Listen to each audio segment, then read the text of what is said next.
Comforts, they go away. Your normal places to escape to, they go away as well.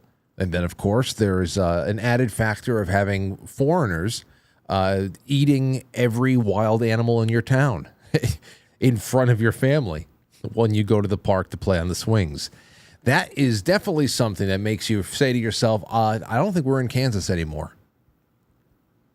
It's the little things, you know, the little things that were always going to stack up. I'll tell you one thing, though. You get about 75,000 Haitians in New York City. They're going to get their rat problem is just going to go away. So I'm wondering what Eric Adams didn't think about that.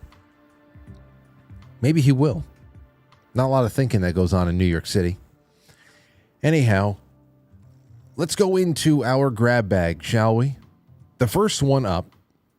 Oh, speaking of Eric Adams, this one is from New York City.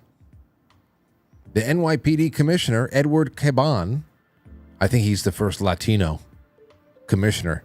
Not a good look. He resigns. He decided to resign as commissioner of the NYPD. Mayor Eric Adams announced at a press briefing on Thursday. A short time ago, I accepted the resignation of Edward Caban.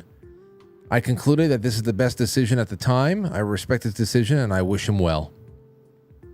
The news of Caban's resignation comes after sources told New York One last Thursday that federal investigators visited his house, took his phones, and seized electronic devices from several other NYPD executives. I still have to get Sal Greco to come on the show to talk about the ins and outs of this, because whatever the hell is being reported, perhaps there's some inside baseball, there always is, that we're not getting. Speaking of inside baseball, now this has been tweeted out there and circulated with a whole bunch of people. Leading report. I saw this with Chuck Colesto and a couple of the people. I don't know. I guess we'll see how truthful it is.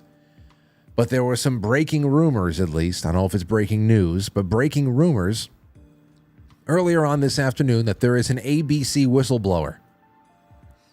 They have an ABC whistleblower that's allegedly willing and ready to release an affidavit claiming that the Harris campaign was given sample questions that were essentially the same questions that were given during the debate, as well as assurances that Trump would be fact-checked and she would not. It's like I said, the earrings, probably the least of it as far as the overall 3-on-1 network production goes. All right, I think they laid it all out on the line to make this as optically defeating as possible. Now, like I said last night, even though there are certain things I wanted Trump to just rip them apart on and just make them, just bleed them of all of their enthusiasm, all of it. It was ultimately self-defeating from just a very basic observational standpoint. It was an obvious gang job. It was obviously slanted with all the fact checking and all that shit. The fact that she was even comfortable bringing up Charlottesville references that were already debunked by places like Snopes the day before the dementia debate, and they didn't even touch that one. Miss Harris, Vice President Harris, even Snopes said that that's not true. Like, not even that. That was from before the June debate. 2 days before the June debate, that's when that all changed. And you know how bad Snopes is. Anyway, optically, it was self-sabotage. The only people who thought it was a wonderful win for Harris are the zombies. Are the zombies. But I want those zombies. I don't like when those zombies have a feast day on anything. So there you go. We'll see what comes of that in the next couple of days or weeks. Is it a bombshell? Is it this or that? Who knows? I did see this, though. This is really funny. I saw a Vanity Fair article. A Vanity Fair article that was... Here's the title of it all. Behind the Catholic Rights Celebrity Conversion Industrial Complex. And, they're freaking out from Russell Brand to J.D. Vance to Candace Owens. What happens when the Catholic Church chases influencers and their legions of followers? The best thing about this is that everybody that is converting to Catholicism is being drawn to the the tenets and the traditions of the church prior to Vatican II and much, prior to the infiltration. People are looking into older traditions here. The Catholic Church is like warning against retrograde activity and all that other stuff, and they're making things harder and harder for the Latin Mass people and all that stuff. So here they are. There's Shia LaBeouf and Steve Bannon, and they're really, really upset with all this. Now, I was reading it because of course,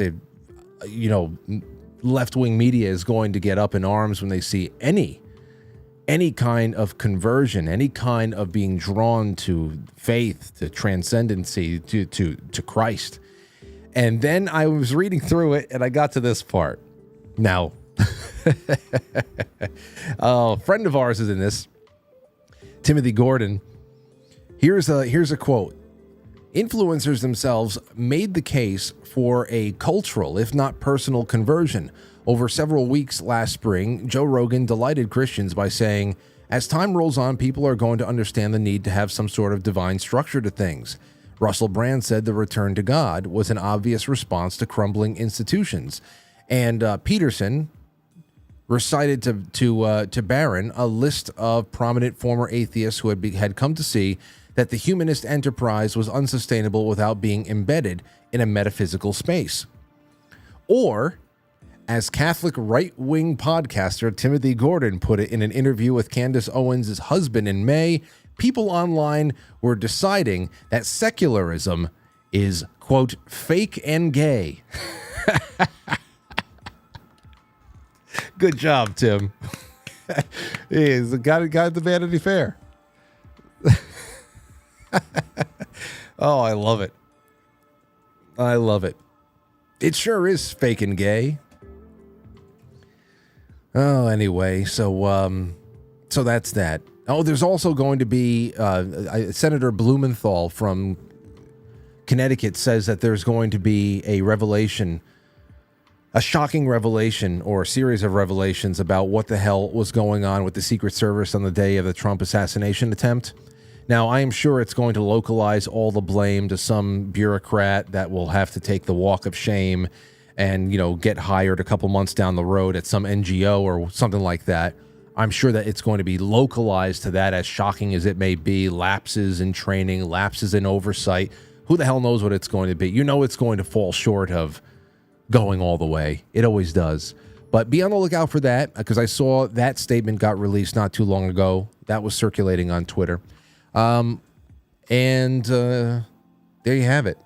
In about 9 minutes or so, we have Leo Zagami joining us, and I want to read through a little bit of a recent blog post that he published on his website, which is linked in the description of this episode. So enjoy yourselves for the intro. I will be right back in a flash.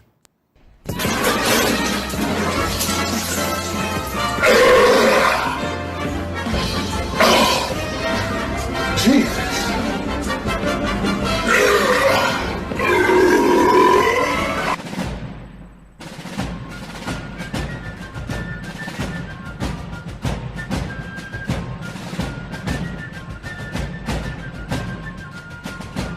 You let one ant stand up to us, then they all might stand up. Those puny little ants outnumber us 100 to 1. And if they ever figure that out, there goes our way of life. It's not about food. It's about keeping those ants in line. That's why we're going back. Does anybody else want to stay? Let's rock! There, become a nation of readers again, at least us. Let's do it. Become a sponsor and become a book clubber. All right. And speaking of books, we have a prolific writer on with us tonight. We haven't spoken to this guest since last year, Leo Zagami, who has been publishing books based on his familial experiences and personal research on the subjects of the New World Order and secret societies, known to most people as the Illuminati. His writings take us from the ancient origins of these groups, of the ideology, of the goals and the aims, to the Vatican, Freemasonry, and to looking forward to the future. I don't know. It's not a really rosy future, but looking forward into the future where there's an MK Ultra transhumanist cyber satanic, as he calls it, cyber Satan, plans that are being rolled out. Will we fall into the trap? Ultimately, there's going to be a little bit we have to do a little bit more wiggling than we're doing right now. Anyhow, here's the latest from his blog, and then we're going to bring him on. Social media and the new rape of the masses. Political propaganda is as old, to tell the truth, as politics itself, wrote Russian biologist, sociologist, and social democrat Sergei Shakotin, who added, in the distant past, when tribal chiefs imposed their will on subjects, they used orders, words, and gestures which had a fixed significance and were accompanied by encouragement or by threats of punishment for disobedience. Today, instances of propaganda are disseminated through the internet, mainly social media. The Jesuits, their political agents, as well as the Sabbateans, know this. As I wrote in Confessions of an Illuminati, Volume 11, a new generation of mind controllers are using data mining and social media to inject their power even deeper than any psychoactive drug of MK Ultra. It's not a surprise that a bipartisan group made up of Jesuit agents from the corrupt political world recently made a move that undoubtedly would be used to justify more censorship and at the same time help them increase globalist propaganda. In 42 states and U.S. territories, attorneys general are now urging Congress to mandate Surgeon General warnings on algorithm-driven social media platforms to combat what they describe as a growing mental health crisis among America's youth. Now, we know that the mental turmoil in question is driven by psyops on the younger generation promoted by the entertainment world and its leftist agenda. That was in the last book, as well as a vast use of antidepressant pushed by sponsors in Big Pharma, as I outline in Volume 11. Cognitive warfare, which is inflicted on our youngsters and a lot of adults by Chinese TikTok every day, is a big problem. Still, American politicians are not interested in encouraging moderate use of social media or TikTok, regardless of any political charades, against the Chinese-owned company in the last couple of years. The globalists want total control of social networks at a worldwide level, as the recent closure of X in Brazil, Twitter in Brazil, or the arrest of the CEO of Telegram in France has demonstrated. They want their advanced programs of mind control and propaganda to be used on these platforms without interference. Now, there's a little bit more to that, but why go and read a blog when we can bring the guy on himself? So it's been a long time. And I would like to, like I said before, this blog goes in hand in hand with the latest volume of his Confessions of an Illuminati series. It is called Volume 11. Okay, the past, the present, and future of mind control from Sun Tzu to MK Ultra and beyond. And Leo, welcome back to Quite Frankly. It's good to see you, my friend.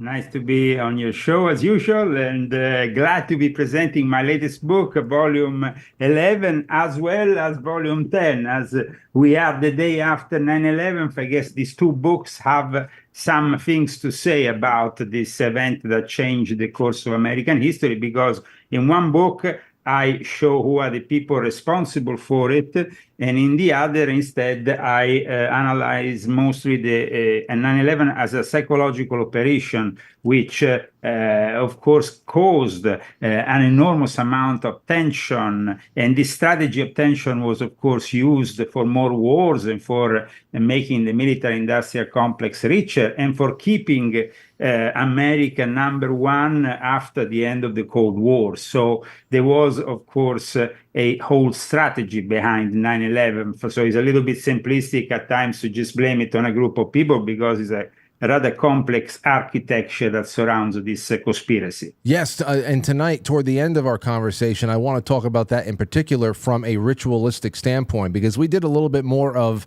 you know, the nuts and bolts and the actual the technical end of what may, and you know, the official story we can just throw out the window, but we're always wondering what the technical aspects of the performance was, of the event was. But the ritualistic aspects, I want to talk about that tonight. But let's start with something else.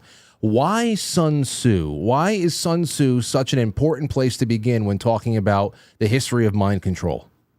Because from Sun Tzu onwards, from his Art of War, which is, of course, studied in every officer, academy, military academy in the world, there is the use, of course, of disinfo operations that might trigger a reaction in the enemy, as well as retrieval of information. Of course, that is the classical espionage. But PSYOPs today, Psy warriors, are those battalions that go inside a future war battlefield, programming the people they encounter. So Sun Tzu is launching this perspective that, of course, characterizes later the invasion, for example, of Genghis Khan, who managed to achieve what was incredible for some people coming from Mongolia, out of all places. But he was using psychological operations, because psychological operations are meant to infiltrate and manipulate the mind of the adversary. And so you have also Napoleon, of course, who followed the teachings of Sun Tzu, and Napoleon, who always said that his marching armies were more effective than the war itself. So before they use what we know are the conventional weapons, there is the use of the mind. Imagine, for example, Genghis Khan arriving with 10, 15, 20,000 soldiers, but sending his emissaries maybe a few weeks before, telling the enemy that he had million soldiers, that he was going to rape their women, he's going to do things that are indescribable. So at the end, they believed in that terror that was imposed by Genghis Khan itself. And so that is a psychological operation. And when we witnessed the last theaters of war, either Iraq or Afghanistan, there was an extensive use of what the late Michael Aquino called mind war. And so now there are more and more advanced techniques to influence the masses. And we have to distinguish, of course, between mind control itself and then brainwashing, which is a coercion that involves directly one person usually. And that, of course, was the experience that lasted 20 years within the MK Ultra project. But preceding that, there were the experiences that were done by the Germans, the Nazis, and of course, also in the Soviet Union, there was the experiments in conditioning of Ivan Pavlov, which started the whole Soviet idea with wanting to mold the mind of the people, condition them to appreciate what communism was offering. And unfortunately, that is a massive form of mind control that was imparted from the Soviet Union communism. Yeah, and you know, I definitely want to jump into Michael Aquino a little bit more with you in a few minutes, because we've discussed him quite a bit on this show over the years. But before we get there, you write about you bring up hypnotism, mesmerism, mind control, and magic. You put all of these things together. It's really interesting how you include magic with mind control, because usually, magic is for most people purely illusion that works best at when. Well, there is two forms of magic. That's why Crowley distinguished it with decay. So there is magic as an illusionist trick, and that can also be seen in the battlefield, because people like the just mentioned Genghis Khan made extensive use of a form of illusionism that will project an army that will suddenly be on one side or the other, and the enemy, of course, would be overcome by thinking there were a lot more soldiers that were attacking them than they actually were. So there has always been a use of the illusion in the art of psychological warfare and mind control. We know it also from the mentalist. We know it, of course, from the stage magicians who use this power of persuasion. At the same time, then we have magic in the form of esoteric magic, which is also something invisible that we can't really touch. But with the advent of radio and of TV, which is something that permeates the atmosphere, but we can't really touch, just as the internet nowadays, that then materializes on, of course, on our phones or our PCs or our TVs, we have, of course, the materialization of that persuasion that often is a dark form of persuasion. So, I mean, I think one of the last times you were on, I spoke to you a little bit about exorcism. And you expressed to me that, yes, no, demonic possession is very real. Do you, in the, when talking about magic from a persuasive, there's one thing to, like hypnotism, being able to get a person to do something in a heightened state of suggestibility. But with magic in this respect, do you also believe that there are people who actually possess paranormal skill that goes beyond simple sleight of hand tricks? Yeah, in my book, I explain how, of course, hypnotism comes from animal magnetism. That was a creation of Franz Anton Mesmer, who was himself a medic, himself a doctor, on the contrary of Count Cagliostro, who was also an Illuminati, who was practicing hypnotism at the same time and was brilliantly represented by Orson Welles in that film from the end of the 40s, Black Magic. I want to say that when it comes to magic, Madame Blavatsky, the founder of Theosophy, said that hypnotism was the strongest form of magic because it definitely enters into the heads of people. But then there is also those very skilled magicians or even mentalists who start working with the unknown forces that in the Middle East they call genies, or in the Western world we call elementals. And those forces, of course, that are extra-dimensional might be able to work with you. Of course, you will always have to give them something in return. There is nothing that is given for free in that kind of situation. So I always warn people that open these magical grimoires with the promise of achieving this and that there must be a sacrifice. And that's what stops a person in his sane mind doing these things. Because what are you going to sacrifice to these people? Your own life? I mean, if you don't sacrifice anything, that's why in voodoo, and you entitled this show also talking about Springfield, where there is, of course, a sacrifice of animals with the arrival of the Haitians, who sacrifice these animals to the Loas in order to obtain something. So mind control definitely has a lot to do with magic. That's why it was Michael Aquino himself that in his book dedicated to mind war said that every mind war expert should be also a magician. A magician who is well versed in all forms of magic, meaning the illusion as well as the unknown and what we commonly refer to as the paranormal.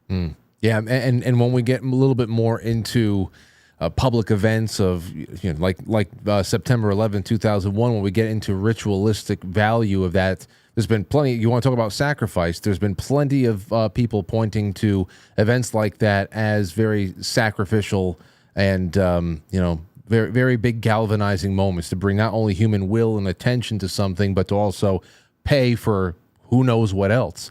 Now, when you remember when we were going to discuss that, we're going to discuss the energy that was caused by this action, an energy that is also the anger of the people that can be addressed. And this is a form of energy that gets absorbed, of course, by the evildoers who have orchestrated this whole event that is a mix between a mega ritual and a mega psyop. I would say the strongest one before the arrival of the pandemic. Yeah, yes. And, going back to magic just a little bit more, when someone these days mentions magic, I think me personally, I don't think of birthday party entertainers anymore. I don't think of David Copperfield anymore making an elephant disappear. But even those forms of magic had actually, they could be utilized by mind controllers. And in fact, they were friends of even Houdini, who worked with mind control experts within MK Ultra. Absolutely. I know that everything has its place and where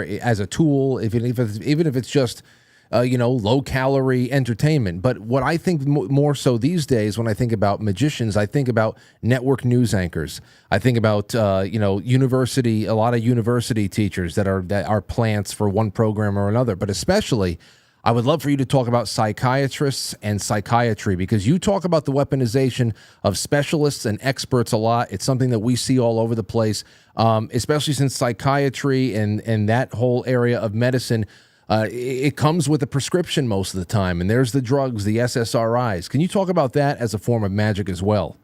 The political abuse of psychiatry was the main reason why my father, who was an excellent psychiatrist, left the job altogether and the profession in the middle of the 70s, disgusted from this political abuse of psychiatry, which usually is referred to what they were doing in the Soviet Union, but in reality was done extensively all over the Western world, including the United States of America. And then we have also the experiments conducted by people like Dr. Cameron, the Scottish doctor who gave birth to Subproject 68 within MK Ultra, who he experimented in Canada, so he could always have the close of plausible deniability. There were all sorts of experiments, and my book tries to explain the timeline of the history of mind control, and of course the evolution, the after MK Ultra, which included from the end of the 70s, beginning of the 80s, an increased idea within the psychological operatives of the military intelligence that they could use paranormal elements or elements of the paranormal within the warfare. And so that's where the whole story that will eventually become the film The Man Who Stared at Ghosts comes out of. And there was a specific essay written by John B. Alexander, a disciple in the Temple of Set, and also in psychological operations in the 7th Battalion. There was Michael Aquino. But then we have John B. Alexander, who himself ends up writing this important essay within Military Review that came out in 1980 that was extremely influential at the time. So we have also the remote viewing, which is also another possibility, and other things which don't include any longer coercion, because regardless of what people might think of the late Michael Aquino, he was actually against what was practiced in MK Ultra, MK Search, prior to that, Project Artichoke, Project Bluebird. He didn't like those forms of coercion, of persuasions, the use of drugs, electroconvulsive therapy,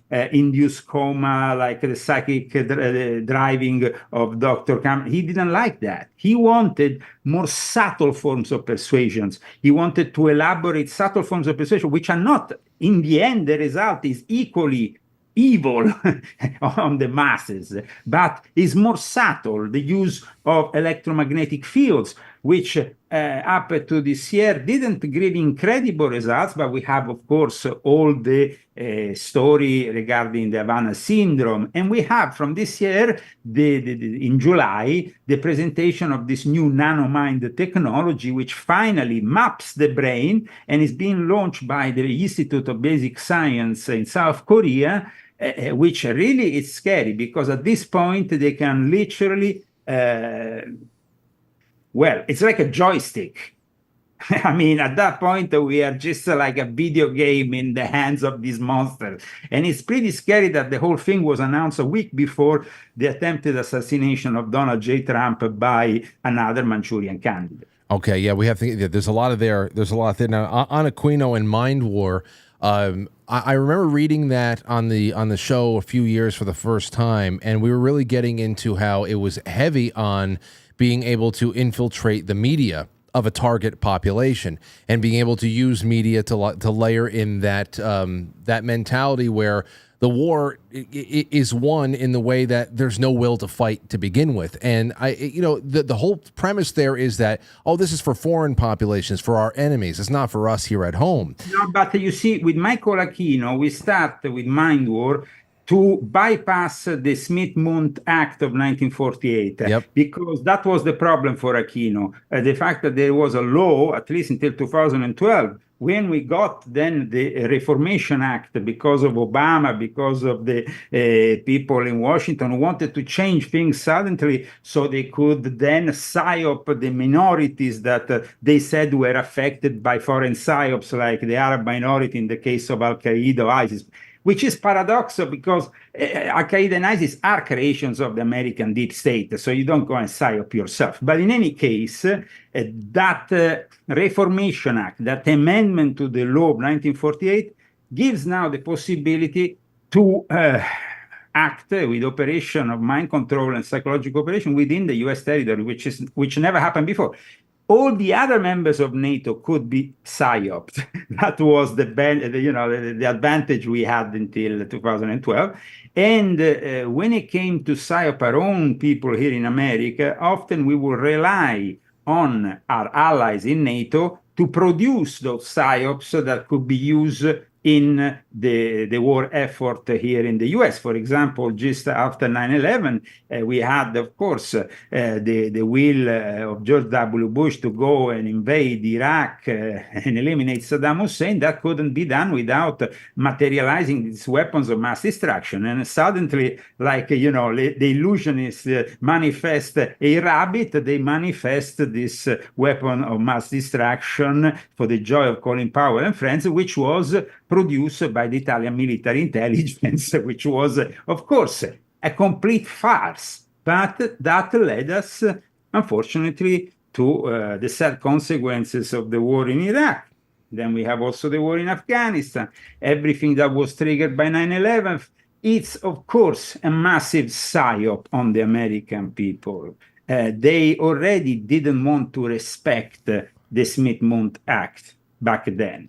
But Michael Aquino was trying to bypass it by teaching more subtle techniques. Yeah, more subtle. Because when you think about just even Mockingbird starting in the 1950s, Smith-Mundt really didn't mean anything to them. But in 2013, it pretty much became rubber stamped legal. They don't have any reason to worry about it now. So I think it's always been. Well, I mean, there has been some problems. Having said that, there has been a couple of journalists from USA Today who have moved a case against the use of psyops within the United States because they said they were damaged. So it's actually still a little bit. It's like if we are clever enough to detect a psyop, we could actually still take advantage of this incredible law that was passed in 1948 because of the terrible experiences that we saw in the Second World War, in particular, imparted in Nazi Germany. I mean, where, of course, propaganda and mind control were part of the whole asset, and the same thing also in the Soviet Union. So America was very scared. And then, of course, we had the war in Korea, and that triggered the birth, of course, of Project Artichoke, Bluebird, and then, of course, MK Ultra. MK Ultra that initially was a voluntary-based experiment. So you take these voluntaries mainly from the military bases, just like Lee Harvey Oswald, who was in the Marine base in Japan, where they were experimenting LSD and other techniques. There were already back then implants. Implants doesn't mean brain-computer interfaces, which will become in the future the next step for full mind control over the population. But they were electrodes, the electrodes that could be just activated in specific areas of the brain that will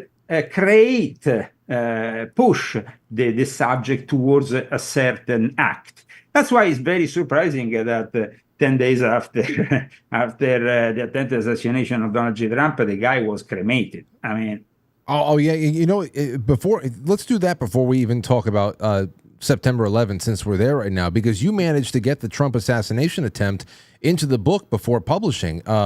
So what were your big takeaways from that? Because that must have been a last-minute addition to the book, I have to imagine. I managed to work on it for a few weeks because the attempted assassination happened on the 13th of July. Yeah. And at that point, of course, I always, when I'm writing my books, I always also search for a sign that it happened with volume 10. The sign was what happened on the 7th of October. In this case, 13th of July was an infamous date that I took as a sign. And in those couple of weeks that followed, in which I was completing the book, I dedicated the whole of the last chapter to a research which I find very interesting, because for the first time we see the comparisons with the other so-called lone gunmen like Lee Harvey Oswald, and also the difference. Thomas Crooks was the son, of course, of two therapists who were acquainted with mental health, but they themselves, responsible for having the father even given, transferred under the name of the son, the gun that was then used to kill Coimperatore, and of course attempt to kill Donald J. Trump. So there was definitely a very strange situation. There is a strange situation there. We just saw what happened a few days ago with another mass shooting, and I always correlate mass shootings with the increasing use of antidepressants, especially amongst the youngsters, and especially after and during the pandemic, but even before. This whole thing started in the 80s and 90s, when they started to promote things like Prozac or other things that, of course, in the end produce these mass shootings. But then we have also psyops that are directed on the youngster, constant psyops within the university. Psyops are psychological operations. And nowadays, aside from the psychological operation, we have new forms of mind control, which are even more personal, like cognitive warfare. Cognitive warfare is another of the things I present in this book, because there is actually a command, an office now, a Supreme Command Center in Norfolk, Virginia, for this kind of mind control, which NATO has established within its own innovation hub.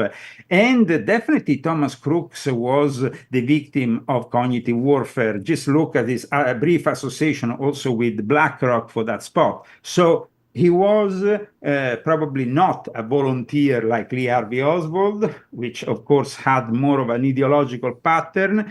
Let's remember that Lee Harvey Oswald was trained by MK Ultra and then was sent to Russia. Not anybody could arrive in Russia without spending at least $1,000 in an airplane ticket, and I don't think that Lee Harvey Oswald had this $1,000. But the most incredible thing is that as soon as he wanted to come back to the United States, they gave him another $4,500 just so he could readdress himself. Yeah. And this is a guy who gave up the United States citizenship and then wants to come back, and you are basically giving him all the money so he could come back with a Russian wife. It's just like incredible, the level of insanity for the people who don't think that this whole thing is being orchestrated. Well, obviously, the CIA is blaming always Russia in the case of Lee Harvey Oswald, and probably they would like to blame Russia with any other thing. Well, they're trying to. They're already tried to bring Iran into this some way, but there's so much about that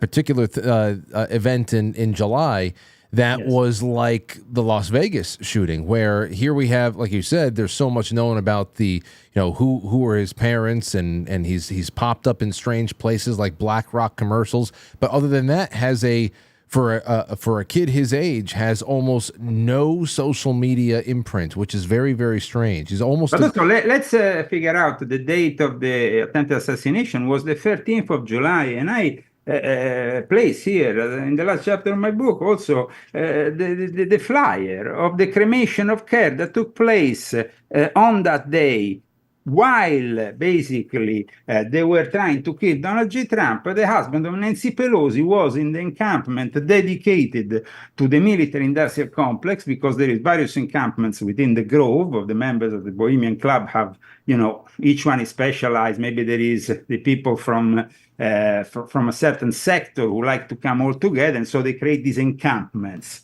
And of course, the military-industrial complex encampment wanted Trump dead, just as the husband of Nancy Pelosi has been one of the main protagonists of the Bohemian Club in the last decades. So this is not a coincidence. It's a synchronicity that is indicating the responsibility of the deep state that got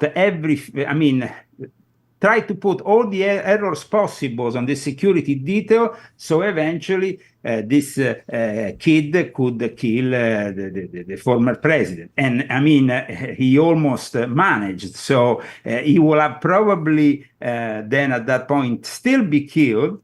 And we will still know nothing, like we still don't know nothing about Lee Harvey Oswald, and we still talk about the possibility of other shooters even there, or in the case of Martin Luther King, or in the case of Bobby Kennedy. That's why RFK Jr.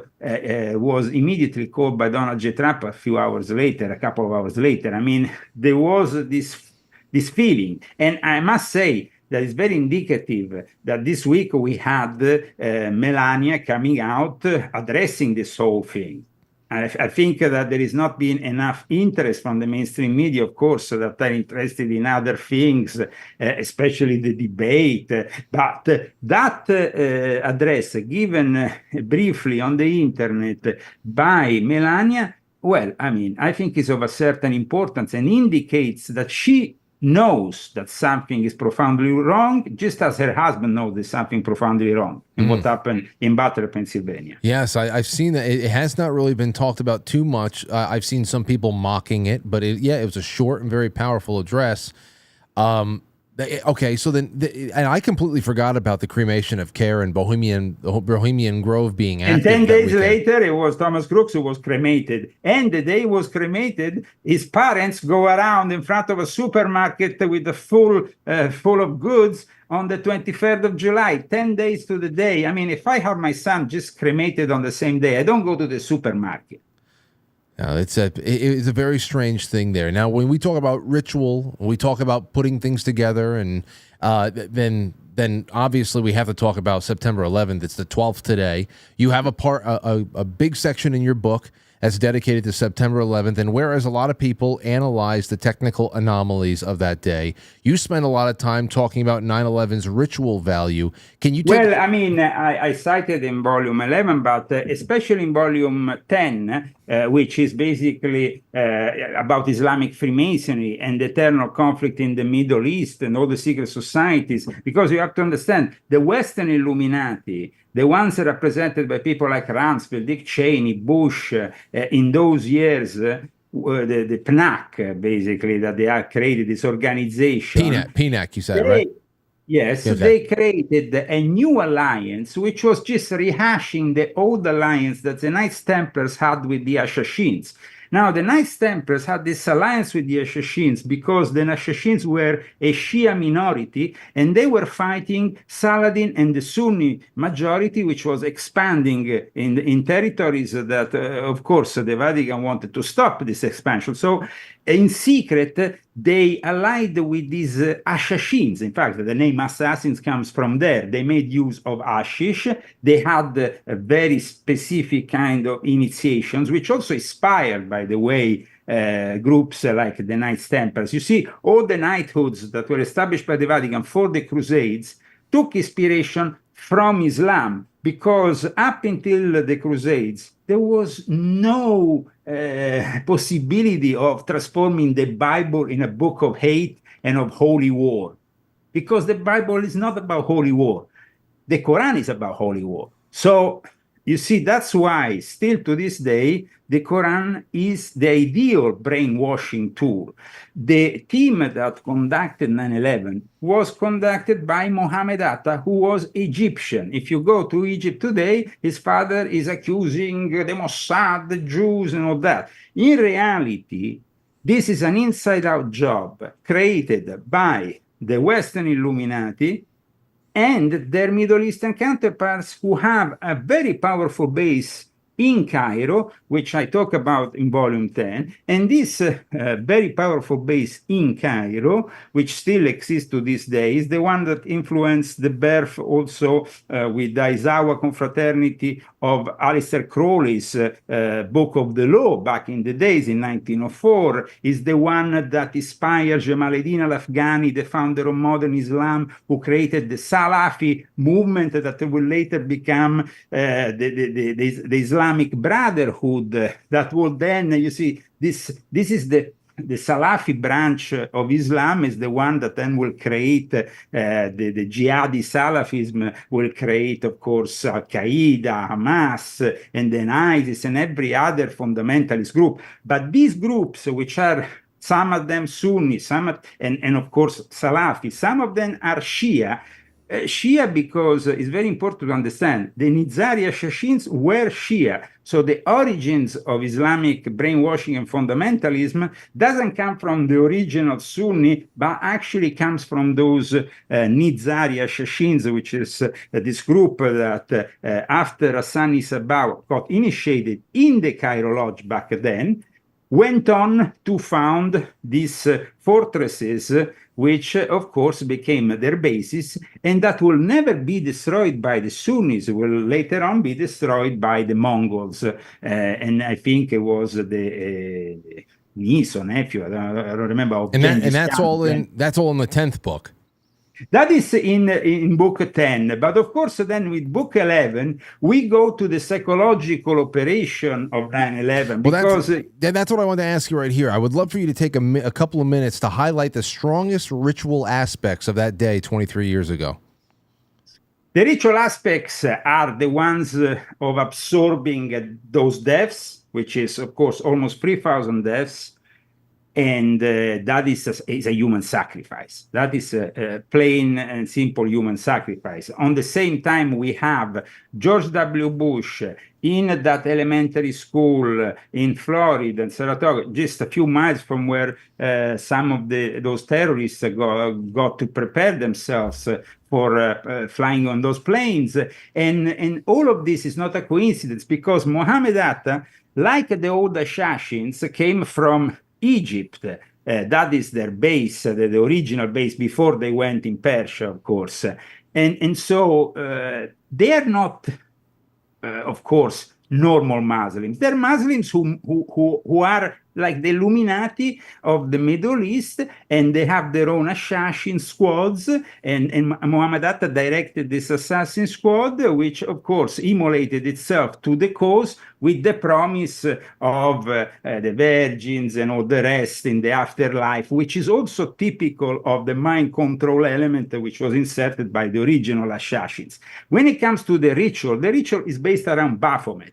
Now, I have two images of Baphomet to show you so you understand. You have the classical image, which in 1855 was created by Eliphas Levi, which I show in volume 9, with this image that then was represented after the foundation in 2012 of the Satanic Temple. They created this big statue, which they use in various Capitol Hills. And that is the classical image of Baphomet as a goat, the goat of Mendes. But then you have another image of Baphomet, which is the one that the Templars and the Assassins worshipped in secret, which I was given. This image is very rare. It was found in a Templar church between Turkey and Syria in the 1950s. And you can see this image is basically Mohammed with a turban on a cross. You see it? Mm-hmm. Now, Baphomet means actually Mohammed. That is the real meaning of Baphomet. So you have all these links. You have the Baphomet of Eliphas Levi, which has the goat element. And then you have, of course, George W. Bush as the satanic high priest, who in that elementary school, in front of these African-American kids, most of them were, he literally has a ritual with this my pet goat fairy tale. In reality, it's a ritual. If you just, I don't know if you ever listened to Bush and what was happening for 7 minutes, like Michael Moore showed in his film. But Michael Moore covers the audio of what they were doing in that class. If you actually have the original audio of what they were doing in that class, you will hear this black teacher who is reciting these phrases. Among these phrases, also the phrase plane, and there is always a rhythmic to it. Like it's like a rhythm, and it keeps the kids in rhythm. And George W. Bush, even after he gets warned of the attack on the Twin Towers, on the second attack, he doesn't move. He goes on with this ritual where these phrases are said, and that is the pet goat ritual.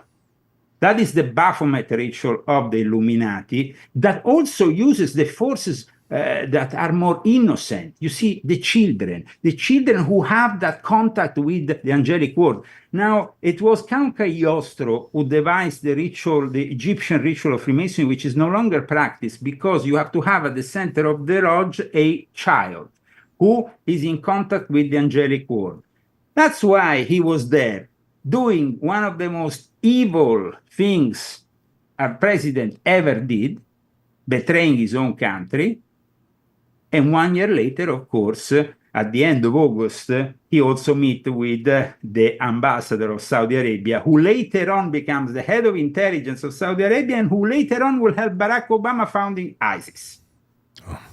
It's certainly a twisted web, and a lot of this stuff I'm hearing for the first time, so I'm going to have to digest a lot of it, and perhaps I'll have some cogent follow-ups for you next time you're on. But let me ask you this. When we talk about, and perhaps we can end on this one here too, when we talk about programming, and we talk about even nanotechnology, because we've covered that a lot there too. When we talk about deprogramming and detoxing from even this stuff, does every organization who develops a mind control technique also develop the equally effective techniques to break the program and restore a person's mind? And do you go into techniques that everybody can do for themselves just by being in a world that's so dominated by these methods? Absolutely. I mean, there is organizations like Scientology who devise centers like Narconon. I will not suggest you go there because, of course, they use coercive methods, which I don't embrace. There is also deprogramming people, experts, so-called deprogramming experts, who have started in the 70s forms of deprogramming from cults and from sectarian activities. However, today, most of the deprogrammers I heard here in California, they are leftists who deprogram people who are following Donald J. Trump or QAnon. So I don't know how you can trust these kind of deprogrammers, because you go from one deprogramming into being programmed into the democrat setup. Yeah.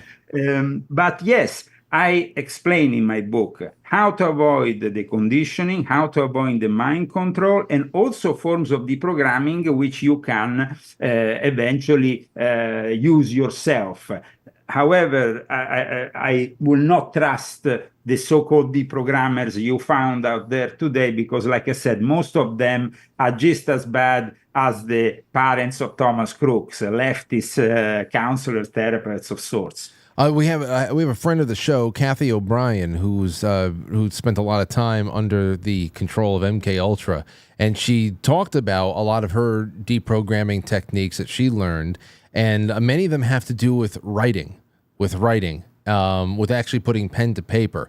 You see, the thing is, in my book, I explain how programming is this is the first book that actually discussed the programming of the Illuminati and the Freemasons within their own lodges, with symbols, with the initiations, and how that affects them. Once you are initiated with a trauma-based initiation, just like the hazing they do in the college fraternities, it's very difficult to get that psychological, to get that trauma out of your system. Now, I don't know about Katie's work, sincerely, because I base my work on facts. And when it comes to Project Monarch, I never found any documents related to Project Monarch that at least I could visualize in front of my eyes and analyze. Because, like I said, my book tries to be based on hard evidence and facts. And that is enough for us to already understand that our freedom of thought and our freedom of will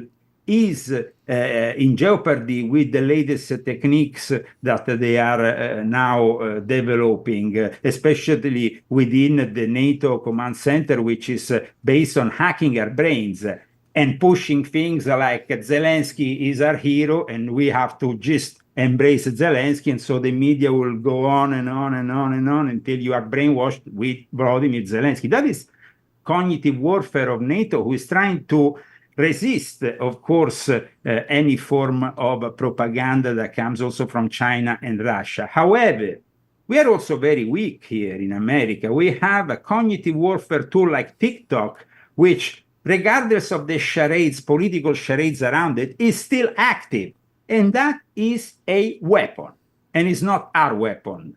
So what America wants to do is to militarize further social networks, and they will definitely do that if Kamala becomes the president. Now she's vice president, but if she becomes president, she will definitely militarize further the American social networks, which will mean that Elon Musk will have to either go to Mars or either change country, because he will be in real jeopardy, just like the CEO of Telegram. Well, I guess in closing, the one thing I would ask you, aside from people encouraging people to go and check out your book and add it to their growing collection, you're probably already working on volume 12, I have to imagine. Yes, well, I'm actually translating this in Italian because I think this is an important book, volume 11, also because my father was involved with Project MK Ultra in the 60s. My late father, Dr. Leo Zagami, was working in Paris. He worked for Project MK Ultra with experiments connected to the use of LSD. He went on in the 70s, and like I told you, he gave up altogether once he understood the influence of the Tavistock Institute. That is really the starting point of all evil, even before the creation of MK Ultra. And that's why you have an ambiguous figure like Aldous Huxley. Aldous Huxley, who, we all know for the Doors of Perception, but in my book I say rather the gates of hell. Or people like H.G. Wells. I mean, I just want to show you a book. This is an old book from 1940, The Rape of the Masses. You know to who is this book dedicated? To the guy who invented the New World Order, the term New World Order, and that's, of course, H.G. Wells. So, and this book tells you a little bit about, of course, the mind control and the propaganda during the Hitler and Mussolini times. Now we have gone a long way since then, but we are in even more dangerous territory. And so we have to be very careful about our next moves, because it's about protecting our freedom of thought now. I would definitely love to talk to you about Tavistock, the history of their work over the next time that you're on. As far as some parting shots goes, you usually have your ear out. You have little birds. Well, I was a victim of the Tavistock Institute when I was in Italy, and I was participating to the social unrest called the Pitchfork Insurrection. You can find it on Wikipedia, the Pitchfork Insurrection that went on between the end of 2013 and the beginning of 2014 in Italy. They broke through my door early one morning, the Carabinieri, and they brought me to Professor Giuseppe Nicolò, who in front of my lawyer said, I work for the Tavistock Institute. And they even have an office in Italy, which I didn't know about, in Florence, in the back door of a bank. So this is the Tavistock Institute. It's all-encompassing. It is about social engineering. And my book explains a lot also about social engineering. Okay, all right, so then we're definitely going to write that one down. We got to revisit it. Last time I did that, we did a wonderful show on that with my friend Jay Dyer. He's done a lot of work on that as well. And but just to you, as we depart for this evening, I have your URL in the description of this episode, so hopefully people click through and take a look at your entire collection. But before we go, do you have any inside information, any rumors from the Vatican, any rumors from inside the halls of one place or another? You usually get things that cross your path. I wanted to know if you had any exclusives or anything spooky you can tell us as we take off for the night. Well, I mean, we discussed prior to this show, we discussed via mail the fact that the Vatican had made certain decisions, but that's because they want to protect themselves from all these so-called Marian apparitions, which are going a little bit too far these days with a lot of charlatans.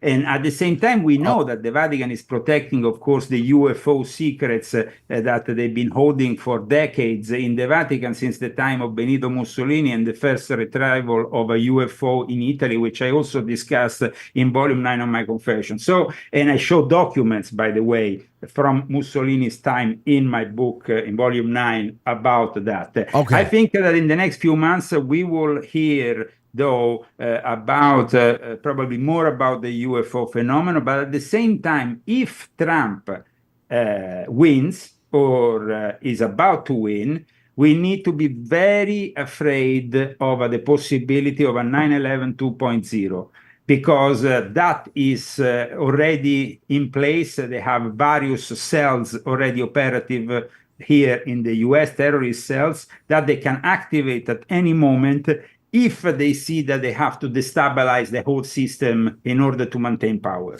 That is definitely not a that's not a far off, that's not a stretch of the imagination, especially when you think about how many millions of people have arrived just within the last couple of years alone that nobody knows anything about, representing God knows how many interests, and are susceptible to what other kind of bribes. And I mean, it is nightmarish to think about. But what you're referring to is the Vatican's changing of criteria for visitations and apparitions and all that. I was wondering about that, and I had seen some of it, get some press.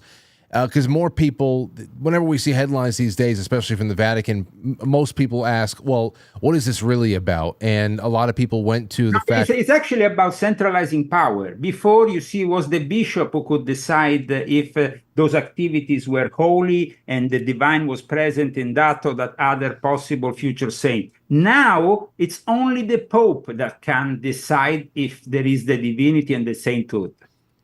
But you'd say that it's also about keeping wraps on other supernatural, paranormal, or even just technological. Absolutely. Okay. Absolutely. All right. Absolutely. And do you believe that the Jesuits have traditionally been the ones that take care of the UFO phenomenon? So when it gets to UFO, because we never discussed this, is maybe actually is better for another time. But maybe in a nutshell, you can put this. Is that purely a supernatural situation? Is it a mix of now technological dark projects within governments? Is it interdimensional? What are we looking at with that? A lot of retro engineering, reverse engineering that we have been using, and that has created the digital prison around us, because from the 1950s, that reverse engineering gave us the base for our present artificial intelligence. So that is the Trojan horse of the alien world. That is the whole thing. Okay. All right. Well, that's a little bit of a teaser for next time, because I have a lot absolutely. It will be a pleasure, as you know. Okay. Well, listen, Leo, thank you so much for being here. The link to your website is in the description of the episode. You have volume 11 that is out right now. I hope people go check it out.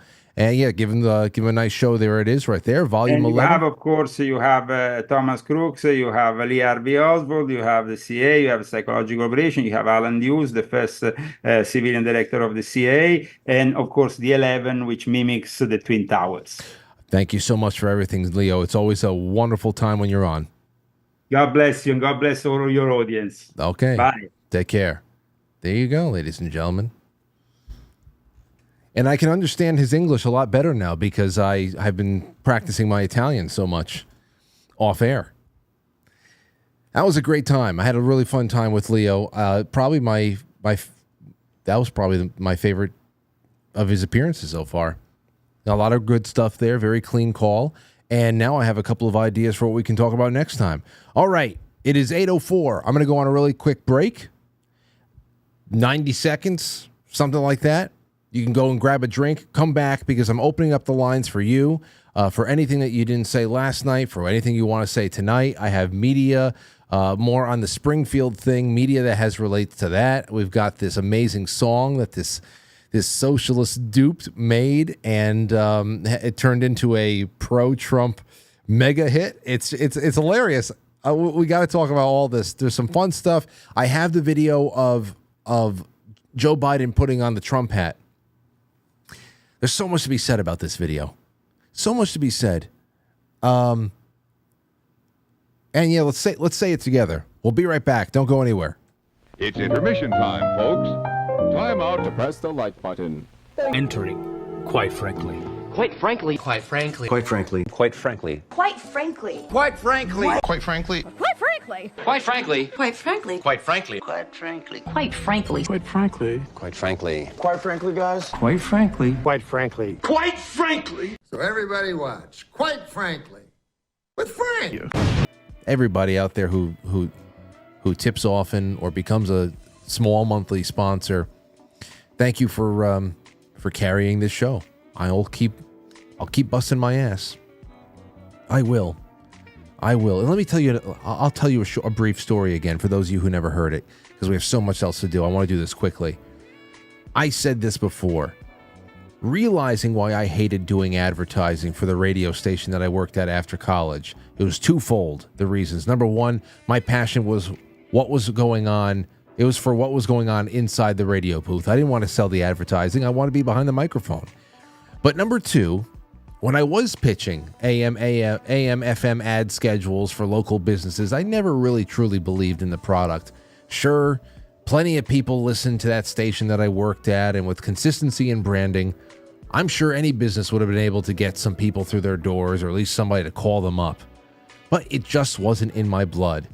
Quite frankly, and all the things that I want to do, surrounding projects, things that we're already doing right now, that's something I believe in. It's in my blood. I've got 2 decades to prove it now, and so I can say confidently, take a chance on sponsoring me. And you'll feel the effects immediately. A whole world opens up for as little as $5 a month. And I'm telling you, it's great. And I already, just today, Noor bin Laden said that she is going to be contributing a featured piece for the October 7th newsletter.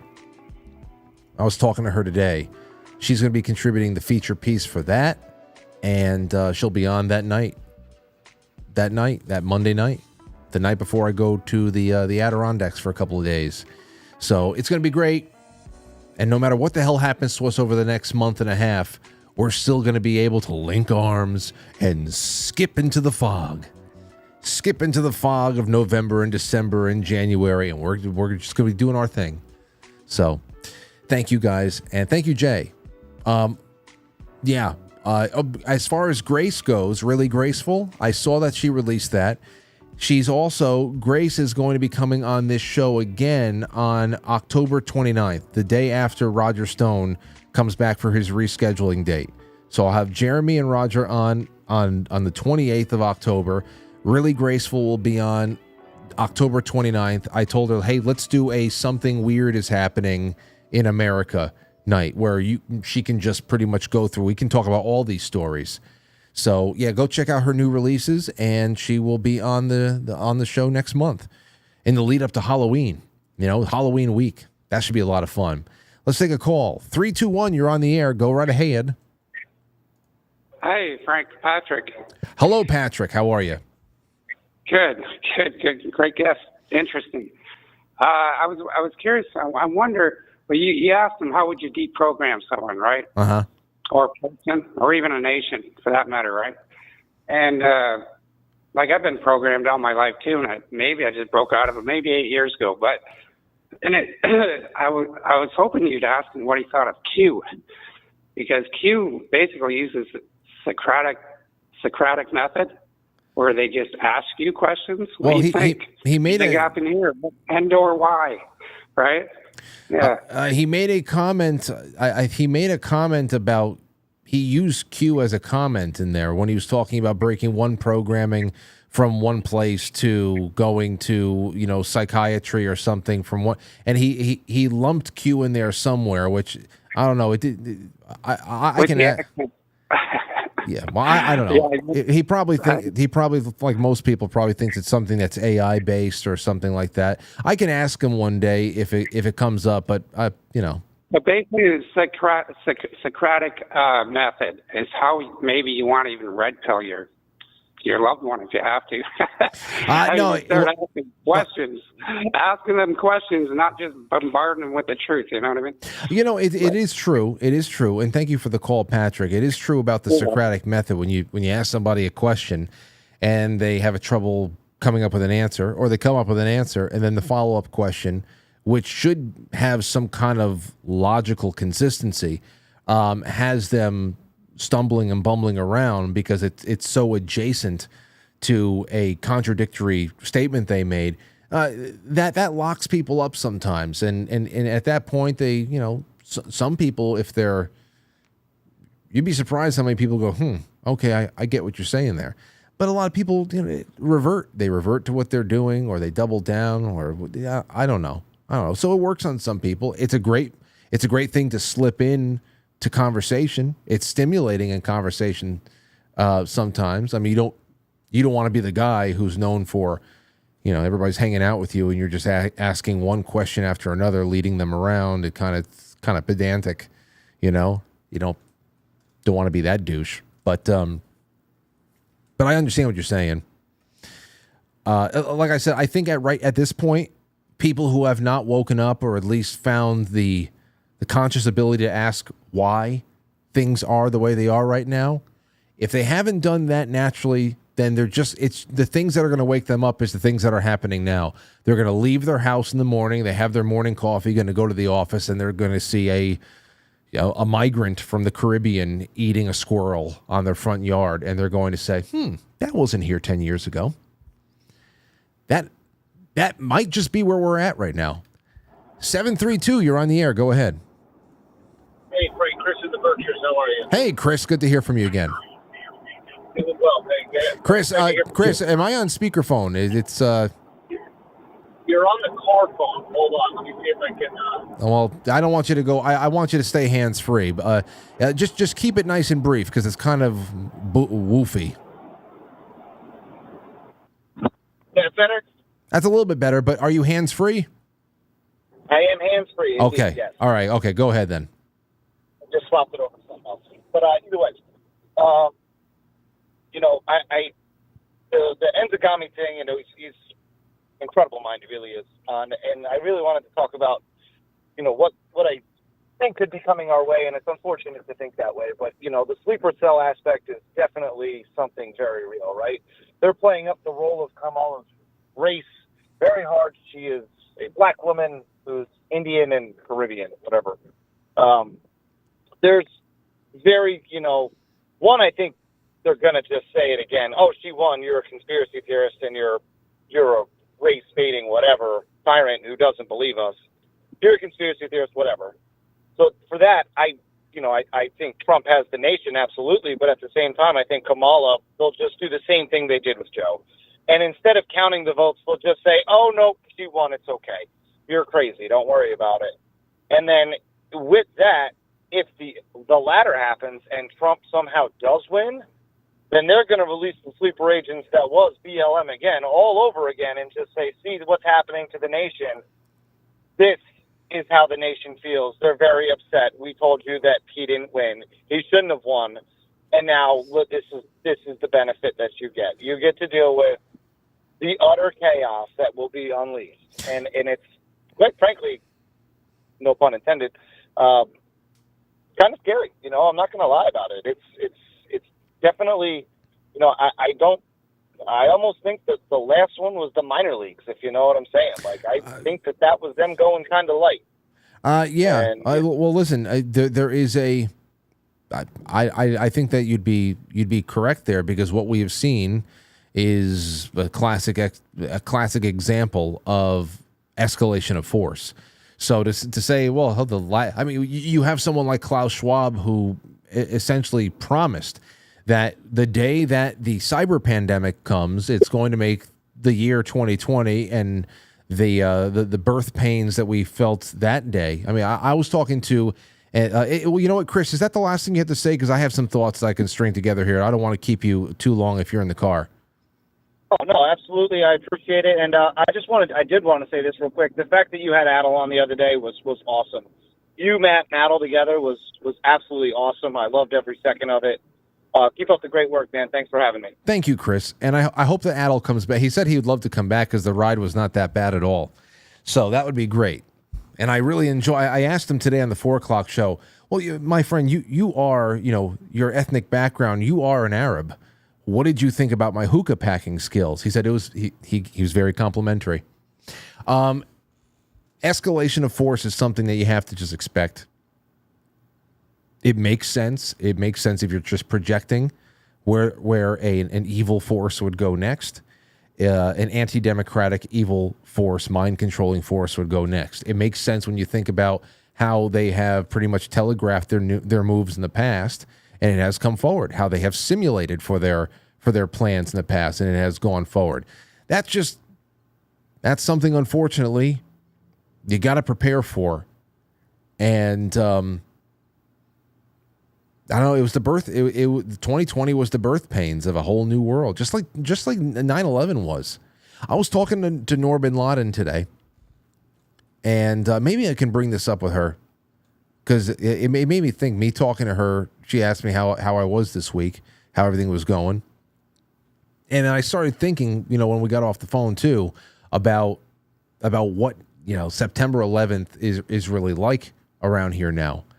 When the day comes around, how it's being used. I mean, few years ago, I already started seeing it being used to target domestic political enemies, to liken domestic political enemies to the kind of terroristic challenges that we were facing, that the country was facing after 2000, as 2001 was winding down.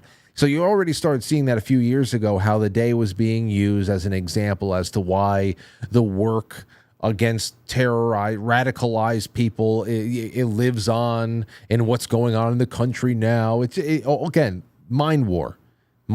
It's all being evolved in front of us. But, I don't know about you guys and gals. The algorithm is always showing me 9/11 stuff all throughout the year. And I click on it from time to time, not because I just want to watch the towers fall constantly. And I want to see these things over and over again. I want to see a plane enter from one area, people, whatever. It's mostly me is about looking at people on the street. Looking at people on the street level, watching people, taking this in, being shot, listening to their conversations. And every year more and more videos are being uploaded. We talk about how, if this happened today, you think about all of the phones that would be recording. Well, there were a shitload of people recording on VHS, apparently, because more and more people are taking those tapes out, they're digitizing them, and they're uploading them. I subscribe to a couple of really huge 9/11 repositories on YouTube, and it continues to grow. And a lot of it is people from inside their apartment buildings, out on the street, talking to people, asking, what'd you see? Like things I'd never seen before, they keep coming out. And it's more of just looking at people that are on the ground talking. Because the day before is the New York City that I really, I was 17 when this all happened, so I really grew up knowing that was the New York City I knew. And then the day up right there, we were seeing the birth pains of a whole new nation. Yeah, it happened in New York City and Washington, D.C. and in a field in Pennsylvania. But it was, all of us, the whole world changed because of that. Whole world changed because of that. And I feel that's what we're seeing. We're just seeing like different mutations, and I don't know. So that's what you can take the escalation of force theory and start there. You can start far before that, because 2020 builds on 2001. What's going to build on 2020? Hey, I understand what you're saying, but we can't be fearful. We can't be fearful. Scary things may happen, but when they show up, deal with them then. We can't be fearful. We gotta work. And we got to live. We'll deal with it when we see it. Okay? In the meantime, we try to keep our head on a swivel. At least that's how I'm trying to simplify it for myself. All right. Over on Rumble, let me see where the rants are. We got 2 rants. Jay Semo says, God bless Leo. He's brilliant. Great show. Thanks. And then 925 Wild G. Porn Frank. Voice, yeah, baby. Porn Frank voice. Yeah, baby. Okay. On quitefrankly.tv, and then we'll take a couple more of your calls. I want to get into this media that I have. Not my name, says Tip Jar. Been looking forward to this episode. Me too. Sean Joe, thank you. Dark Heart Hemi said inverted thinking. Harris campaign gave the questions to ABC. Blow me off. Could be. Hey, I said no matter what. I opened up last night's show, said either that night or some other night, no way in hell there isn't a back channel between the DNC, ABC, all the no way in hell there's not a back channel set up. They weren't talking on an encrypted Telegram chat room or something like that. No way in hell. No way. She can't put two words together. She has no recall. And even with all the support she had for her, even though she had both of the anchors, she probably had all of the training, all of the rehearsal, knowing what's coming. God knows what the hell is going on in her earrings over there. Still, she's a gulping cottonmouth mess. That's it. Let's see. So we'll see what happens with that whole ABC thing, if there even is a whistleblower. But do you even really need one at this point? Swickly says, music is also magic. Think Astro World, frequency. And then Sean Joe finishes it off with 2 cookies. Okay. Let's see here. We could do a couple more calls. That'll bring us to 8:30, and then we'll do Springfield and all this other stuff. I can't wait to do these videos with you. The videos are great. 914-200-0269, 914-200-0269. Give me a buzz. Is this the real life? On Rumble says, hey, Frank, love Leo. He takes me back to the motherland. If you're filled with the Holy Spirit, you can't be possessed or MK'd. 8, happy birthday to your beautiful Aurora. Thank you for all that you do. God bless. Thank you. Thank you so much for that. 765, you're on the air. Go ahead. Hi, Frank. This is Herb. Herb, welcome to the show. Wait. Is this Herb the masseuse? Say again? Herb the masseuse? Fuck yeah. I don't know what you want to call me, but the massage therapist. Yeah. Wait, turn off the stream. Oh yeah, my bad. Turn off the stream, yeah. But no, you were talking about like 9/11, right? Wait. You said this is Herb? Yeah, it's Herb.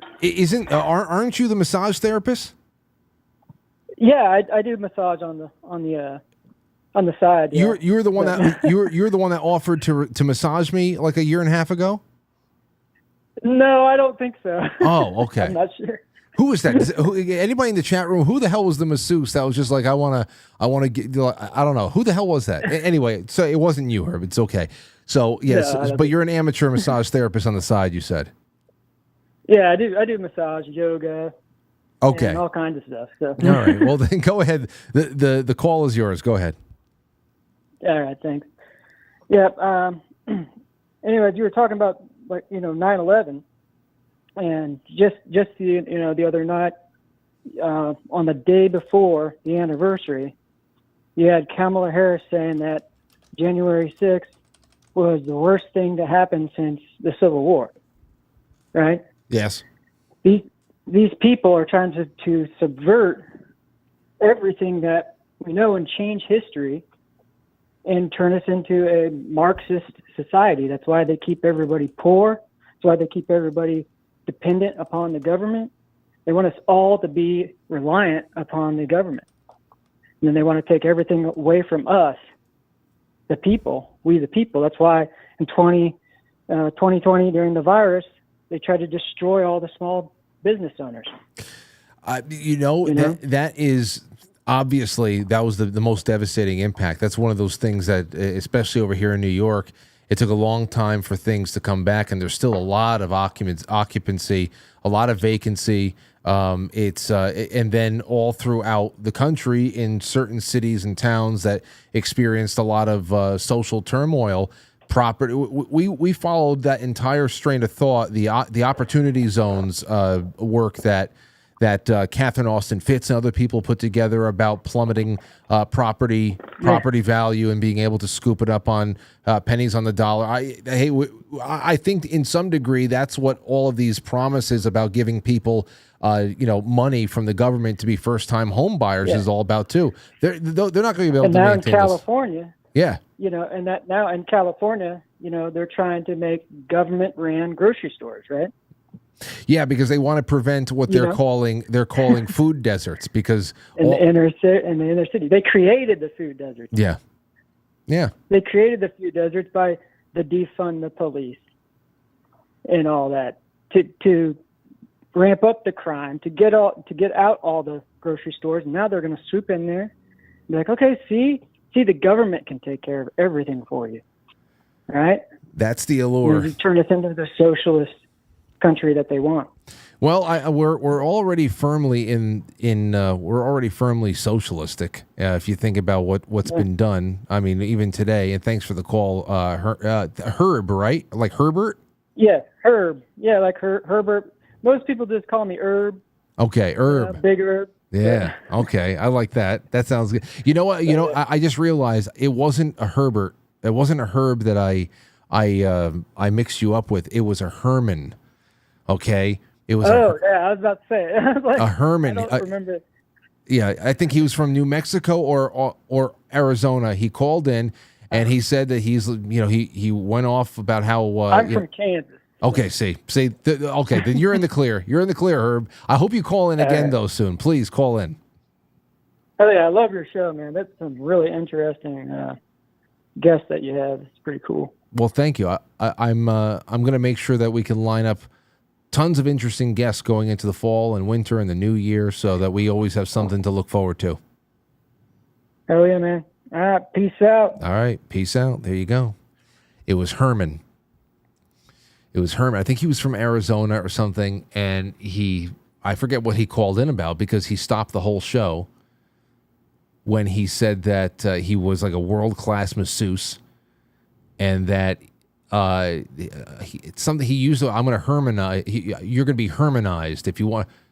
It wasn't gay. It sounds gay, but it wasn't. Like he was coming from a truly platonic.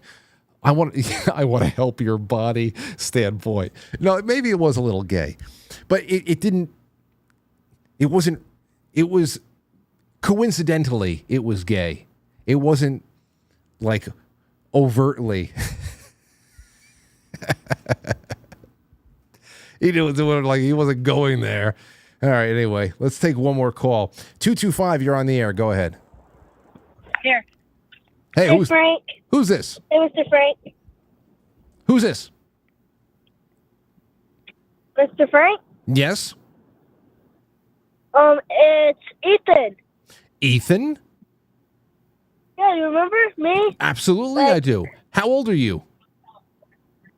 How old are you now? Well, I called to say happy birthday to Aurora. You're such a kind young man. And how old are you now, Ethan? 8. You're 8. How old were you when you called me the first time? 5. Whoa, it's been 3 years? Mm-hmm. My gosh. How much stronger are you now? How much stronger are you now in those 3 years? You must have gotten really strong. I'm a lot stronger. I'm starting to play golf. You play golf at 8 years old?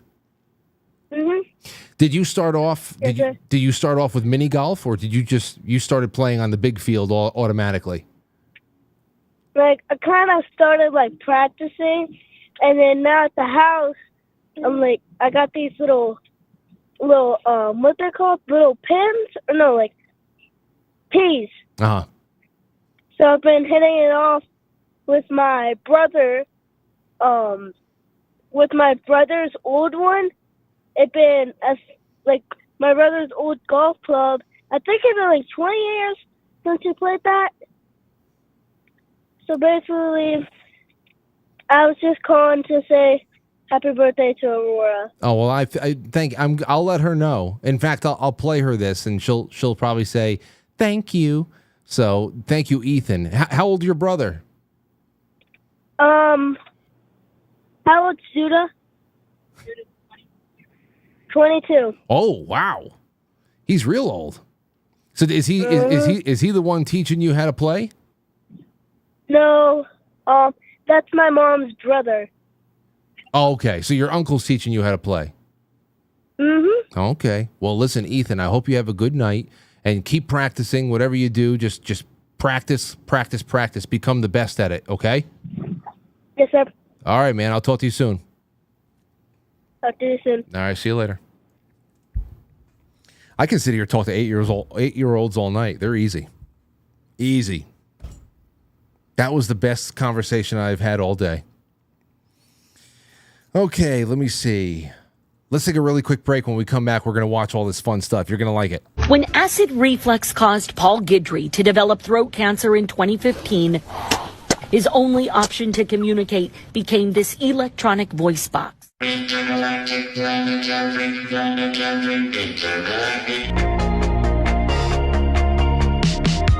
listening to Quite Frankly.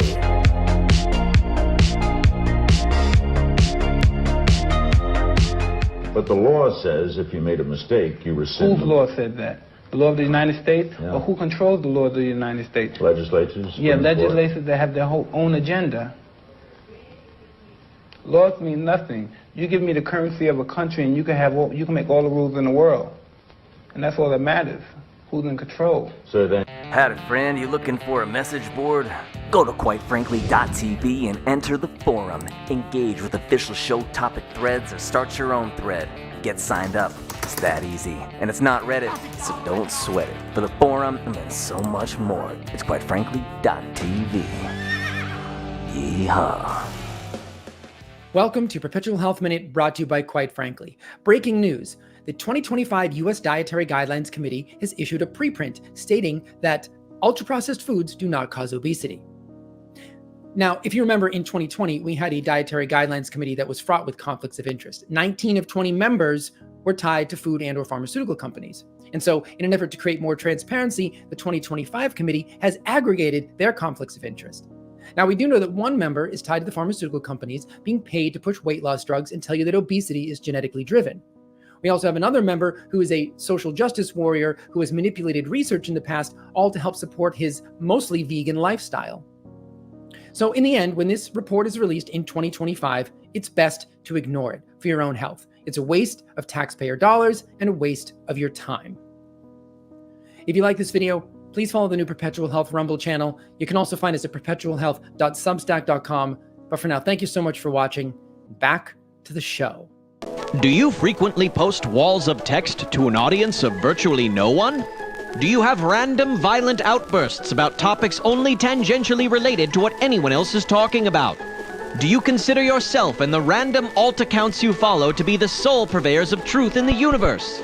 If so, you may have internet brainworms. Internet brainworms attack the regions of the brain associated with logic and reason, leaving you an incoherent mess of conflicting belief systems. But don't worry, there is hope with Logofferol. Just one treatment of Logofferol can clear up even the most persistent of brainworm infections. Here's how it works. Just fill out the mail-in form, include your one-time payment of $69, and before you know it, one of our certified brainworm specialists will appear at your door to administer your treatment. Get off the fucking phone! So don't dilly-dally. Ask your doctor about Logofferol. Side effects may include recalling your K-12 education, remembering what shape the Earth is, understanding that there are people in the world who are smarter than you, and an increase in vitamin D.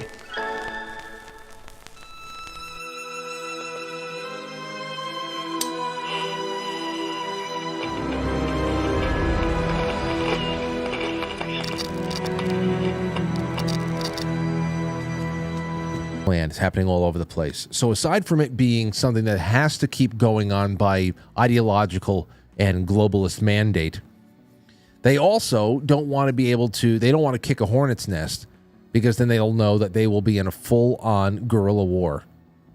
Okay? It'll be just a war. It'll be a war in the streets, and it will be medieval. Okay? It will be crude weapons, hatchets, machetes, rocks. It'll be medieval. So they're trying to do a couple of things here, because it's real. It's all very real. And you know who came out and said something very reasonable about it all? Marianne Williamson, who I tried to get on this show when she was still a declared candidate before she bowed out. I really wanted her to come into the studio. I would love to sit down with Marianne Williamson. She's a leftist through and through, but she seems like she would just be fun. I don't know why. She said continuing to dump on Trump because of the eating cats issue will create blowback on November 5th. Haitian voodoo is in fact real, and to dismiss the story out of hand rather than listen to citizens of Springfield, which there are many, confirms the minds of many voters that stereotypes of Democrats as smug elite jerks who think that they're too smart to listen to anyone outside of their own silo. Yes, it does confirm the stereotype, and that's what's going on. And she's 100% right. Because there's so much happening. I mean, I've got so much video on this. I don't want to overdo it because I'm sure you're seeing it all too. People who, crying over this. The things are not right. Here's a few of them. I mean, this one is just ridiculous. This guy, Springfield City Commission meeting. This is on September 10th. This is real. This is real. Now, there was a longer clip that was being circulated. This guy had a child that was killed by a Haitian migrant. And this, oh my God, listen to this man talking about his son's death. We felt it would be in our best interest to be here after recent comments. I wish that my son, Aiden Clark, was killed by a 60-year-old white man. I bet you never thought anyone would ever say something so blunt. Yes. Now, like I said, there was a longer clip. I lost it. There was a lot more, and it's not taken out of context. This is one of the more pathetic types of people, and we've seen these kinds of speeches made in the UK, all over the place. I mean, liberalism is cancer. What do you want me to say? There's stage 4 pancreatic cancer, and then there's liberalism. This right here, I mean, this right here is the bedrock upon which the DNC, Kamala Harris, and everything else that comes out of the media is built. That's what they build their platform on. This level of self-loathing, this full spectrum mental slavery, spiritual slavery. That's what we're up against. Okay? And that's the other, which is ultimately why I said that the debate the other night, people can see the production for what it is. People can see the psyop better than ever before. I just wanted Trump to make them wail. And it got me,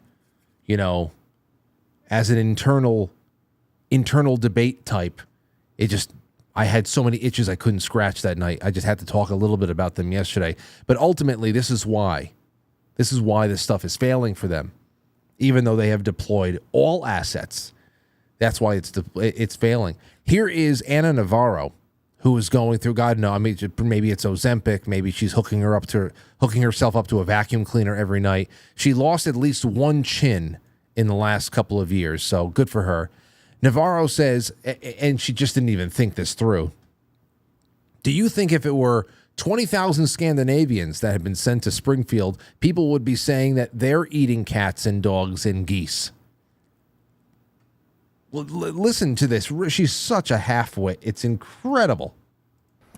Do you think that if there were 20,000 Scandinavians that had been sent to Springfield, people would be saying that they're eating cats and dogs and geese? If they were eating cats and dogs and geese, I'm sure. That's a pretty big story, isn't it?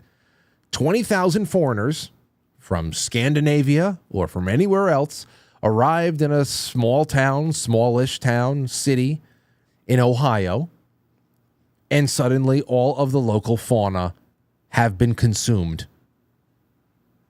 Pretty big story. Only thing is that the new arrivals, the newcomers, as you all like to say on the left from Scandinavia, they'd actually get the press coverage.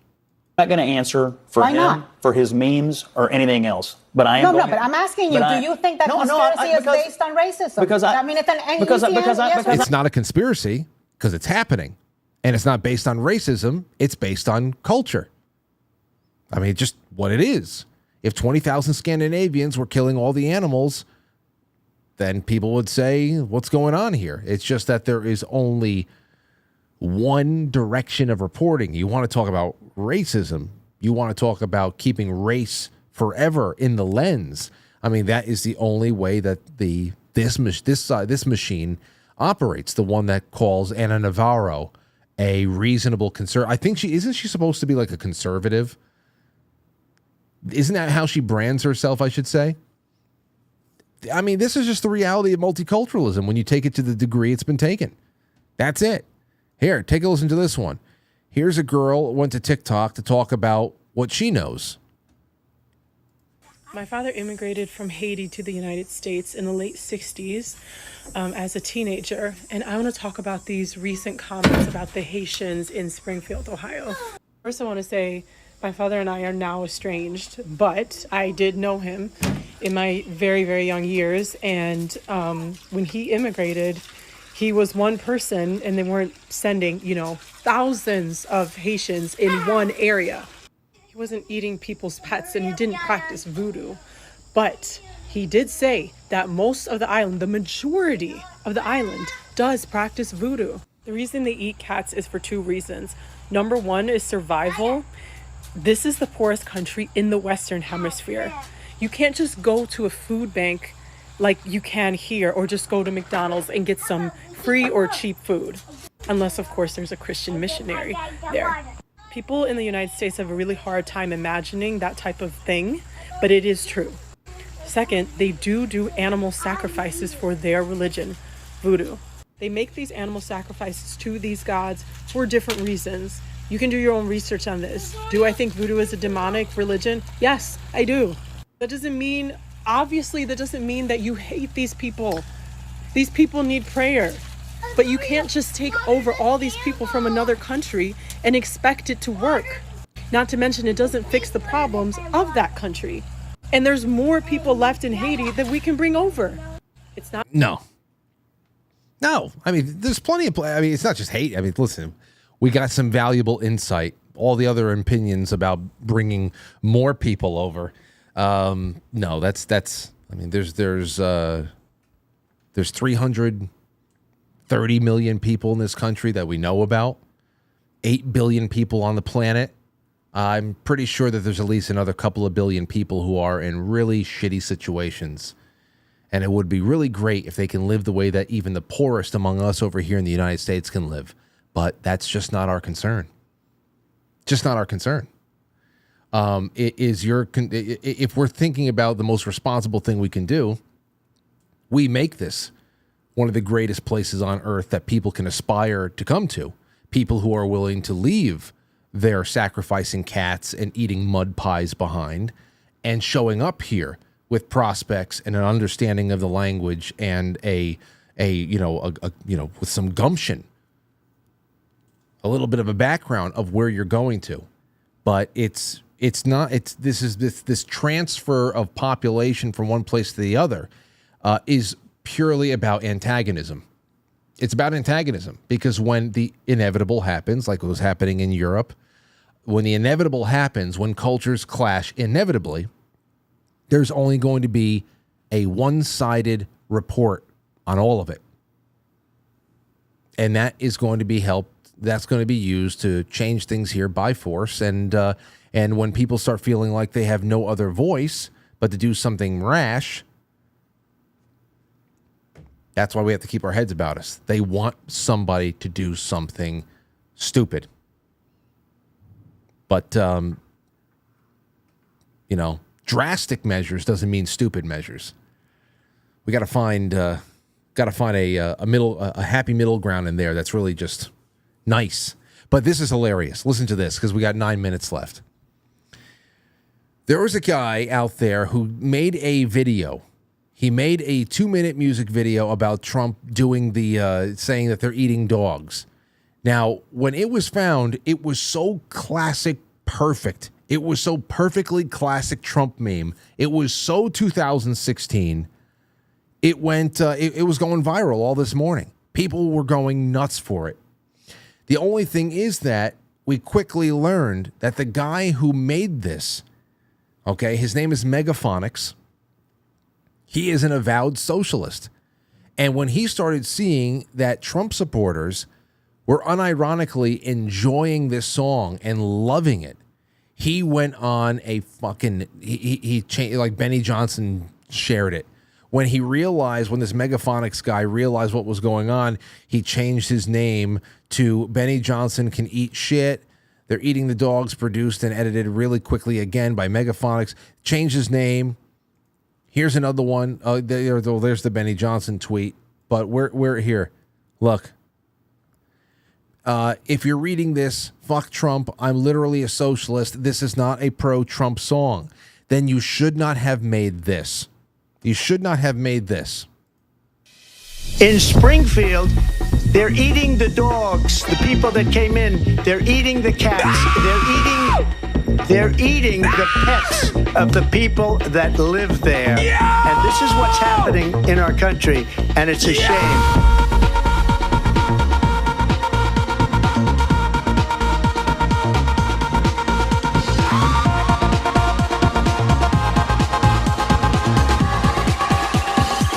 They're eating the dogs.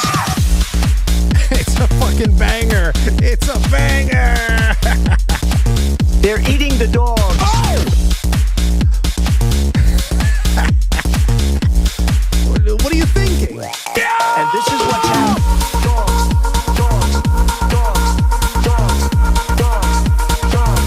People on television.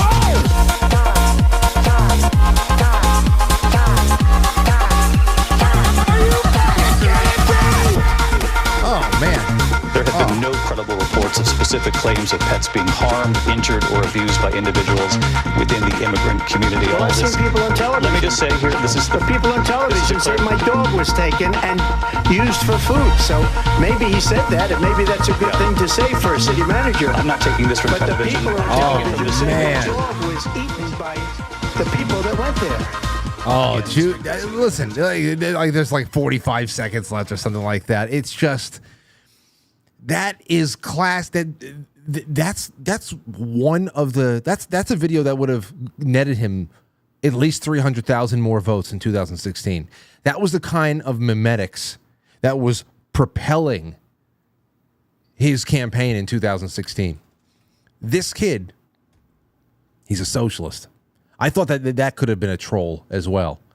Just because then the irony of a socialist making one of the biggest pro-Trump bangers that have been produced in years. I thought that might have just been a really clever marketing trick. Maybe, who knows? But it was so good. It was so good. It just goes to show that the left really just doesn't understand. They just don't understand. It was fantastic. Good for you. Good for you. All right, so he's very mad that everybody's enjoying his song, and he can go fuck himself because socialism sucks, and we're just going to take what we want, right? All right, so here we go. This is another one. The last one we're going to do for the night with the last 5 minutes that we have. It's Joe Biden wearing the Trump hat. The Post-Millennial put this out. It says, here is a higher res piece of footage of Biden putting on a Trump 2024 hat via Kelsey Simmer 94 on TikTok. This happened with, I think these are all firemen or something like that. I don't know if this is the same event where he and Kamala show up and nobody say anything, like nobody even reacts, and then Trump shows up and everybody starts hooting and hollering. It was something else. But this, just watch this exchange. It really took the cake here. This is a completely different Joe Biden. I mean, he looks like a guy that's at ease. I mean, watch this. Trump hat, I'll give you my presidential hat. Presidential seal on it. You want to autograph it? Oh, sure, I'll autograph it. Huh? Yeah. You remember your name? I don't remember my name. I'm slow. You're old part. You're an old part. Yeah, I know, man. I'm an old guy. And you're an old part, right? I know you would know about that. What? See, so he's talking to, I guess, his old fireman or something like that. He's asking him, you want a hat? It has the presidential seal on it. He said, well, if you're going to sign it. He goes, okay, I'll sign it. He's making jokes about his age. I'm an old guy. The other guy is just an everyday local. called Joe Biden an old fart. And he just said, yeah, I'm sure you know something about that too. And they're laughing together. And this guy has a Trump hat on. He doesn't support Joe Biden, but look, there's a I don't know, there's a lightness here. Let's just keep watching. Stop being old. Oh, I know. All right. I'm a young timer. He's signing the hat. He reminds me of the guys I grew up with. There was always one in the neighborhood. He reminds me of the guys we grew up with. There's always one in the neighborhood. Well, I'm the only one. There you go, man. I need that hat. So now he's trading with him. He has the presidential hat. This is for everybody that's on podcast land. I know that you guys at home can see it. But now he's trading. He's giving the hat with the presidential seal that he just signed under the bill to this older gentleman. The guy takes off his Trump 2024 hat because Joe Biden says, now I have to have that hat. And they trade it. You want my autograph? Hell no. Do you want my autograph? Hell no, Joe says. My name. Now, Joe is holding the Trump hat. Joe Biden is holding the Trump hat. People are saying, put it on. Come on. I ain't going that far. And he goes for it. He has a Trump 20. This is real. I mean, it's a real video. And he puts it on, much to the delight of this crowd that he clearly was not winning over. But he's having a nice exchange here. It's very, very strange.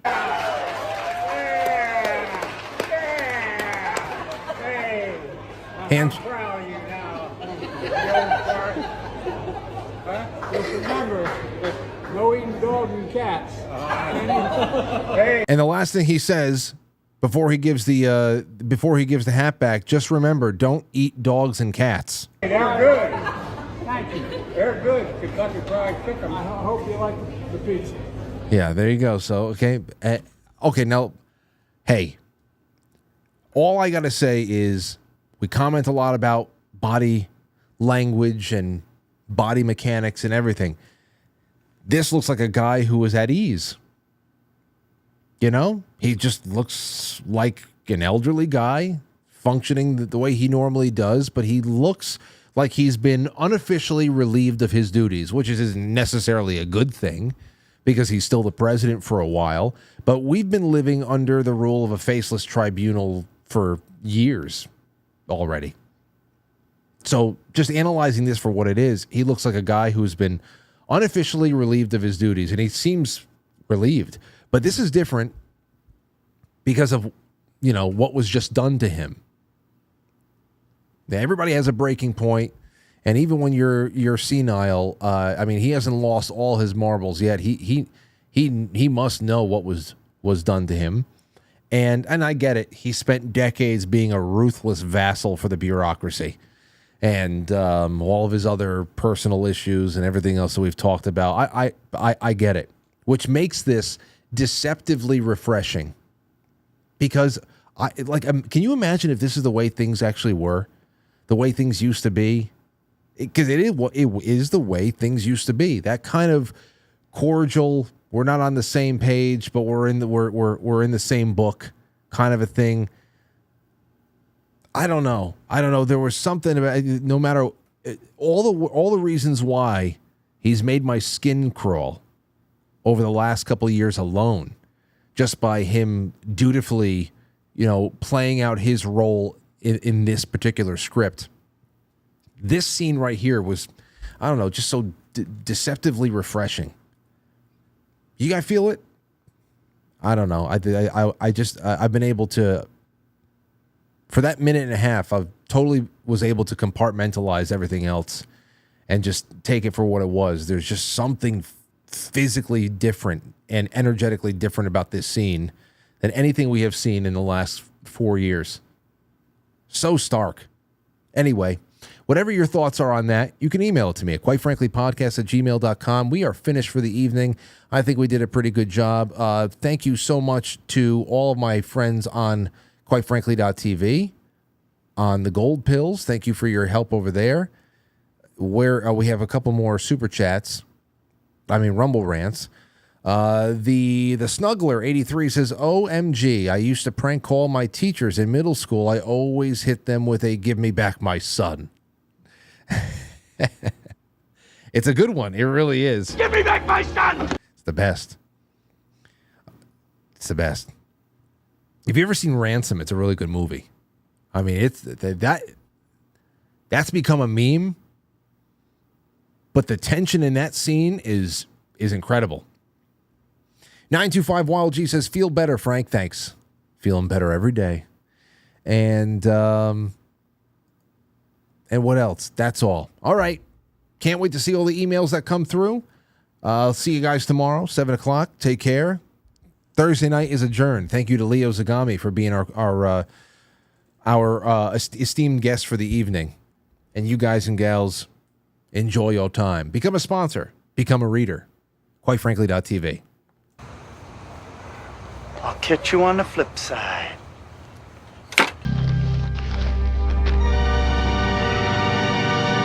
Happy birthday, Billy.